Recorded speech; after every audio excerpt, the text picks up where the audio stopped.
So there is a theory that I found on Reddit posted by this guy named Proparoxintono, something like that. I can't pronounce it. I can't even read it. But the link to this guy's post is in the description below. If you're interested in reading that, go check it out. However, if you want a more visual format with some more points and evidence added on, stick around to watch this video. But I just wanted to make it clear that this is not my theory. This is somebody else's. So yeah, but I am still adding on to it, so yeah. Anyway, so this guy splits this up into to 3 parts, and part 1 is, what is the One Piece? So basically the idea comes from that the One Piece is the All Blue. However, it's not entirely the All Blue. The All Blue is a bit of a subproduct from the One Piece, and the One Piece is something that doesn't necessarily exist yet, but it already does. And that's because the One Piece is a continent, and it will come in a physical object, an object that will bring together all of the world into one large piece of land with the water surrounding all of it. That is the One Piece. And I know that sounds a little ridiculous, but hear me out. Because now we're on to a very short part 1, but part 2, the foreshadowing. So it's pretty clear Oda is really good with his foreshadowing, like with Laboon and many, many other characters, Arlong and this and that. There's so many callbacks to old arcs. Even the All Blue is most likely going to be referenced at some point. If this theory isn't true, it's going to come up at some point in the series. We all know that. So by using that logic, most likely the One Piece, what the show is named after, should also be referenced in some way and foreshadowed, right? And so there are 5 major pieces of foreshadowing spread throughout the entire series that reference possibly to the One Piece. And the first one is the Sea Train way back in Water 7. So the history of Water 7 is that it was a very it was almost becoming a wasteland. There was nothing, the people there weren't having enough resources. It was just messy with all the giant waves and everything. There was nothing really saving Water 7 until the Sea Train came around, which connected its routes to a bunch of neighboring islands, which gave prosperity and peace, and it saved everyone on those islands. And so the idea with this is that connecting islands can save people, and because the world is also split up of a bunch of islands, that'll save people if they're all together. Because let's be honest, half of the islands that Luffy and the gang go to are either like run by pirates, just abandoned, empty, desolate, or they're just not really well, I guess. Except for the odd one like Water 7. But there's always some kind of issue going on, and so the idea is that if they were brought together, it would bring peace, and we see that done right with Water 7. Going in order, there's technically a 6th piece of evidence, which is located on Ohara, but we're skipping that for now because we are going on to Thriller Bark with Oars. One of the ancient giants, Oars, is known as the Continent Puller, which is a very interesting name when talking about this in the context that the One Piece is a continent. And so this, yet again, much like Water 7, is introducing the idea of connecting the continents together into one unified place and unit, I guess, just in a different way. The third piece of foreshadowing is during the time skip with the Tequila Wolf, which is a giant bridge. And I believe it's still being built now, and it was being built for hundreds of years or something.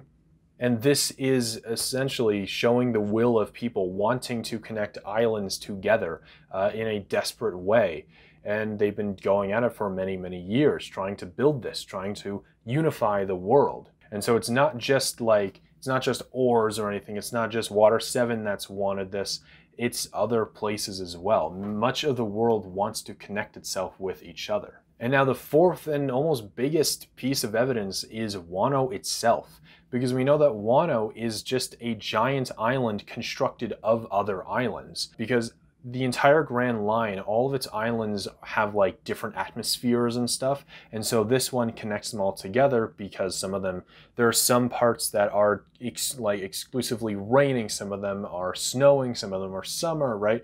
Each one has its own little atmosphere in a way, different weather patterns, and so it's constructive of a whole bunch of different islands. And we can see Wano is doing pretty well, I guess, all things considering. It was doing well before Kaido and Orochi, of course, but that's kind of an outside force. A little bit literally with Kaido. That's something unnatural. Other than that, they were doing pretty well. And the 5th one is Toki, but we're going to get to her in a minute. Because we are moving on to part 3. Why now? right? Roger found the One Piece on Laughing Tale or Laugh's Tale. Why didn't he do anything with it? Why didn't he take it? And because we know that Roger wasn't the one who gave and created or put the One Piece there. It was Joy Boy way back sometime in the lost history of the world during the Void Century. It wasn't Roger that did it. So he found it and just left it there. Why? Someone being a pirate, they usually want to take stuff. And yes, I know that Roger and Luffy, they're a little bit different, but their goal is still to get to the One Piece, right? Why leave it? Or why not, if it's something that you can't take, why just not do anything with it? And the answer is astronomy. We know that there are life on the moons. Like, look at Enel with the aliens and stuff. And because the One Piece world actually has many, many moons. There's about 7 or so. And the reason why we do is because of Ohara, because of the giant sculpture of the Earth with the moons rotating around it.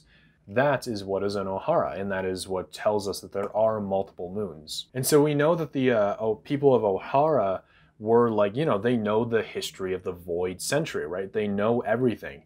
And so why would they create the monument or the statue of the moons unless it had to do with the One Piece? Well, assuming it has to do with the One Piece, because the One Piece has to do with the Void history, because Joy Boy, like I said, we already got into that. So chances are the One Piece is involved in the Void history. So why even do that? Regardless of the One Piece, why have the moons there? They have to be important in some way. And because there's Enel on the moon, he met aliens, there is life on the moon. These guys on the moon are minks, or what they appear to be minks, and they're also pirates, which means they have to come from Earth. So these things were sent to Earth, much like Enel in a way. And we know that minks have been around for over 1,000 years, sometime during the Void Century, right? They were alive during that time as well. So these space pirates, most likely being shown on every single moon, living on every moon, are minks, and they were alive during the time of that Void Century. Well, obviously not the current generation, but they were around on the moon, most likely for a really long time, because we know that the minks existed. And so the idea is that part of this machine of the One Piece is located on the moons. And potentially, because Kaido does say Wano is special, there's a chance that a part of this machine is on Wano, or there's something related to the One Piece on Wano, because there's not really any way to know what is on Wano, right? We've just been in a chaotic, hectic state for the entire time we've been at Wano. We don't really know what there is, like, history-wise there. We know a little bit, but for the most part, the world is much like where the One Piece is. It's kind of a mystery. It's unknown. And so there are probably many secrets at Wano that we just don't know, because the people of Wano have been separated from the world for hundreds of years. And so the idea with this theory is that every 800 years, these moons sync up and they align, because they have to at some point. That's just science. They eventually will sync up, eventually. And so the idea is that Roger was too soon, and once they sync up perfectly alongside each other, that is when the One Piece can truly be activated. And this was the importance of Ohara, right? With the whole moon statue thing. And they created this structure with the moons because they knew that it had something to do with the Void Century and most likely the One Piece. And now finally we have Toki, she was born in the Void Century 830 years ago. However, she was not raised in Wano. And she didn't really know much about her home country. But despite all that, she had almost a bit of a fascination to go to Wano for some odd reason. Question is, why would she go 800 years in the future, abandon all of her friends and family, just to see Wano then? It's a little odd. And so what is so special about that future? And so the idea that Joy Boy started to try and bring the islands together. But the kings and stuff, the rulers weren't really happy about that, because that would kind of diminish their power a little bit. That would make them a little bit weaker socially if all of the country's lands were put together as one, right? There wouldn't be multiple rulers. There couldn't be, unless, I mean, technically there can, because look at America or Canada, literally any country. You know, there's the president and there's like I don't even know what they're called. I think it depends on the country, but you know, the rulers of each like state or province, right? They're not really as powerful as the president or the prime minister, the leader of the country. So they wouldn't have as much power within the group. And so there might have been a plan between Joy Boy, Wano, and the kingdom of Ohara. They started in Wano and actually like brought together the few of the islands, but war happened and they couldn't really finish the job. And so Toki, fascinated with this potential future, she goes 800 years in the future to when the moons would realign to see the world come together. And she figured that it was a little too, she came a little too early. The moons weren't aligned yet. So she married Odin into the family, and she kind of just lived for the next few years. And she says that in 20 years, her dream will come true, which does relate to the 9 samurai warriors going to the future to save Wano, right? But I think that it also has to relate to Joy Boy in the One Piece, because it's very interesting. Many prophecies come together to talk about this specific time. And so there's the prophecy in Wano, and then the Fishman Island. I think it's a little too, it's too coincidental for it to not be something. There are different prophecies talking about different things, all related to Joy Boy, I believe, but all talking about the same time period. And so I think part of the reason why she chose 20 years is to have the moons align in the way that she wants them to. And now, part 4, the final part, the All Blue. And so this is where I believe this is a popular theory that I think a few people have, and that is that the red line will eventually be destroyed. Because if we're trying to bring the whole world together as one, how can it really become one with that red line in the way? And so it has to be destroyed. And so most likely with the destruction of Fishman Island, right, the future that Luffy destroys that, it is to destroy the red line as well. He has to destroy that to destroy the red line, which also means he has to destroy Marijoa, if that's how you even pronounce it. And so that's where that prophecy comes in, the seeing the future there. And the whales with the Sea Kings and all that will destroy the rest, because we see, it seems like that the whales have already been trying to do that, because they have a bunch of like scratch marks on their head, much like Laboon. Unless they were trying to get to Laboon, but that's a little weird, how they know that Laboon is there. And so it seems like that the whales have always been trying to destroy this. But with the Sea Kings coming into play, that means that's where Shirahoshi comes into play, because she will command the Sea Kings to absolutely destroy the red line. Because there has to be some reason why they're in the series. They've shown up time and time again, and so with her commanding them to destroy everything makes a lot of sense. And I feel like Momonosuke, however you pronounce it, Momonosuke is most likely also going to be able to do that, because he can talk to animals much like she can. But possibly he's able to command Zo, the big elephant. Is that the elephant's name? Don't actually know. I'm going to call it Zo for now, though. He'll most likely be able to command the elephant as well, and that thing is huge, probably enough to also destroy some stuff as well. Because it's been said that the elephant has been walking for hundreds of years, so possibly it's walking to the red line or to the other side of the red line. It's going somewhere, and I feel like it has to be related to this in some way. But Shirahoshi, along with the Sea Kings, the Leviathan or whatever, they will go around destroying the red line as they go across the world. And I think this will tie back to the whole like Wimpy Hoshi thing, and at first she'll be scared, but then Luffy will probably say, you can do it, Shirahoshi, and that'll like give her the courage to destroy the world with her bare hands. I think it'll be some nice character development for her. But once this happens, once the entire world is like flattened Eren style, right? Once it's completely destroyed, the red line, then the All Blue would be created, right? Because the All Blue is a fictional like sea where all sorts of sea life come together of all kinds. And so if the sea is connected all by one, it's then therefore the All Blue. But I think that the All Blue will be there, because without the red line, and the Grand Line will most likely be destroyed as well in the process, because the continents are all moving together to create one.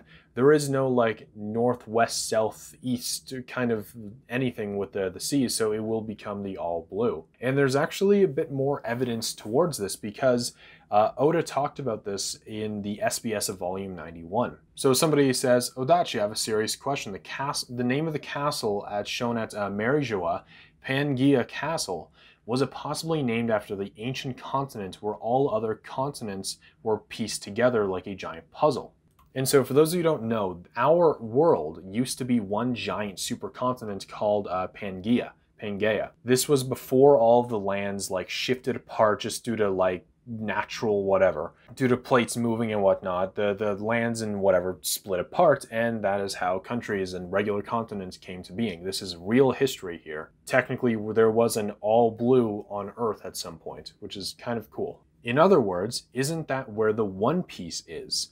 I think that the fact that Pangaea Castle is located in the center of the world is consistent with this PN shock ninja from somewhere. Now, I'm not gonna lie, I don't know what that last sentence means. Somebody please help my stupid brain. Regardless, it doesn't really matter because Oda replied with Pangaea supercontinent. The giant continent from long ago formed the fusion of all the continents. I definitely borrowed the name. As for the meaning, I won't tell. So from there, it seems like that the future of One Piece is going to be that. So regardless of the theory itself, Oda has also, I wouldn't say confirmed it, but it does seem likely that the world will eventually form one supercontinent at some point. And most likely an event like that is extremely, very huge and kind of like One Piece levels of huge. Because remember, the moons have to be involved, the Sea Kings have to be involved in some kind of destructive way, and the whole idea right now, it seems like the future of One Piece is tearing down the kings and stuff, right? Because there's Imu, what I call the king of the underworld. And they are the ones kind of leading the world, and with all the other kings losing their power, so will he most likely. Or possibly he'll get even more power now that everything is one technical like country. But regardless, it is a power change on that scale, and those are the enemies of One Piece. Not so much all the kings, but he is, and he is a king, you know, or it's whatever it is. And so I think thematically it makes sense, and it seems like that we're going in that direction as well. But somebody in the comments here says, pretty sure that forming of a supercontinent would destroy a lot of those islands' climates and ecosystems. It would be catastrophic. But remember, again, back in Wano, it's an island made of islands, and each one has their own little ecosystem there. So nothing would really be catastrophic in nature there. And this makes, I don't know, just the idea of what the One Piece is, right? I don't think that it can ever truly live up to being just a single piece of treasure of some kind. It has to have some kind of meaning, right? And I think the idea that the One Piece most likely has some kind of help with Vagabond, right?